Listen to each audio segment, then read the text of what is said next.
Salut, aujourd'hui je voudrais parler de l'analyse réflexive du bloc 3 intitulé La pensée critique, le web et les médias sociaux. Alors je veux parler de cette analyse au travers des questions qui nous ont été posées. La première question est de savoir quels sont les questionnements, les réflexions, sentiments par rapport à l'utilisation des médias sociaux dans la salle de classe, plus précis, dans la salle de classe en éducation, expliqué en présentant au moins 2 points de vue et illustre à l'aide des exemples.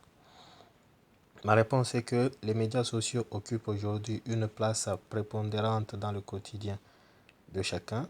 Élèves et enseignants n'y échappent pas ou s'en passent presque difficilement.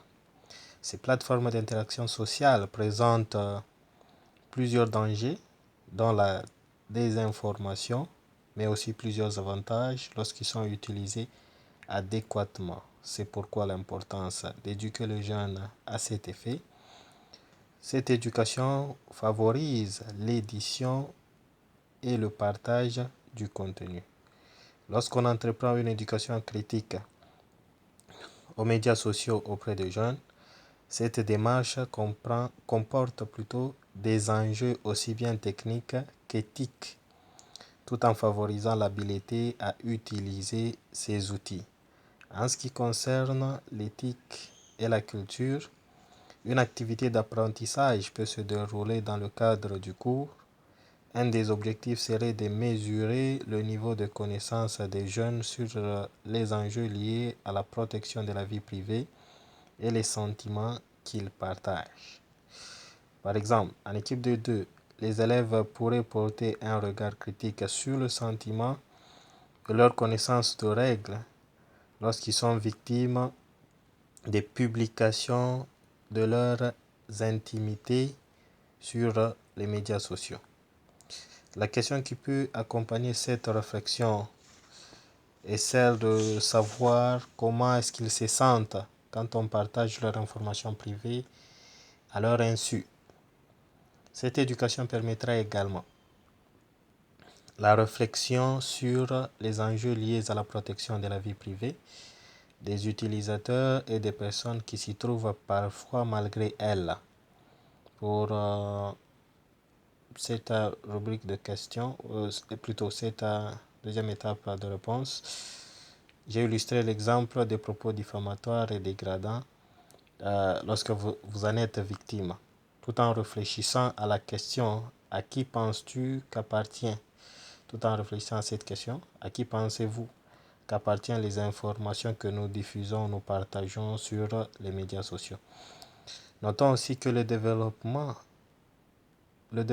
des saines habiletés d'utiliser des sites de réseautage social permet aux jeunes de mieux gérer les informations s'y trouvant, ainsi de mieux les utiliser dans leur vie professionnelle et scolaire. Nous sommes sans ignorer que sur les médias sociaux, il existe une liste des jeux éducatifs qui s'adressent directement aux jeunes en leur permettant d'exercer leur sens critique de façon amusante. Alors, j'ai fini avec la première question. Je vais entamer la deuxième question. Alors, la deuxième question est celle de savoir comment l'apprentissage du français en milieu minoritaire peut-il se bonifier par la collaboration avec une communauté plus vaste que la salle de classe ou la communauté immédiate via notamment les médias sociaux et l'univers numérique? Ma réponse est celle-ci. Le milieu franco-minoritaire est très fragile et conduit à s'interroger particulièrement sur les conditions qui permettent le mieux aux apprenants de construire un sens à leur apprentissage en français. Il est stratégiquement important de dégager les convergences à partir des initiatives peut-être numériques pour construire un espace didactique qui tienne compte des besoins langagiers des apprenants. Par exemple, construire un groupe d'apprenants francophones dans lequel on y publie des vidéos, des nouvelles expressions en français Exemple, les expressions idiomatiques. Initier une politique, comment épeler les mots. Vous pouvez avoir des nouveaux mots et puis vous apprenez aux gens comment épeler, comment les écrire afin d'éviter les fautes d'orthographe. Donner le sens des différents mots d'après leur contexte dans une phrase. Ça peut être vraiment utile parce qu'il y a des expressions qui sont utilisées à tort. Alors, lorsque cette communauté immédiate développe un sentiment d'appartenance à une francophonie plus riche, diversifiée, ouverte et dynamique. C'est aussi un atout. Ici, je vais donner l'exemple. Quand on a une communauté qui est capable d'accueillir divers accents francophones, sans y apporter un spécifique jugement sur quelqu'un ou sur un groupe de gens donnés, il faudrait aussi souligner que être fier de cette diversité, c'est s'unir pour la même cause, qui est celle de la protection de la langue et de son expansion en milieu minoritaire. Et je vais souligner le dernier point. Le dernier point, c'est lorsque la communauté prévoit pour les apprenants des projets éducatifs valorisant le français et l'inclusion de ses membres.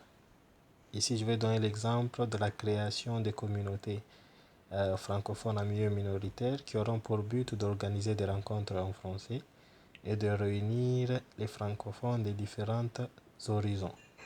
Exemple, rencontre sur Facebook de l'association communautaire françaiscoise afin de donner de nouvelles informations aux nouveaux arrivants francophones. Merci de m'avoir suivi. J'espère que vous aurez à profiter d'informations qui étaient beaucoup plus recherchées afin que nous puissions affermir notre formation. Au revoir.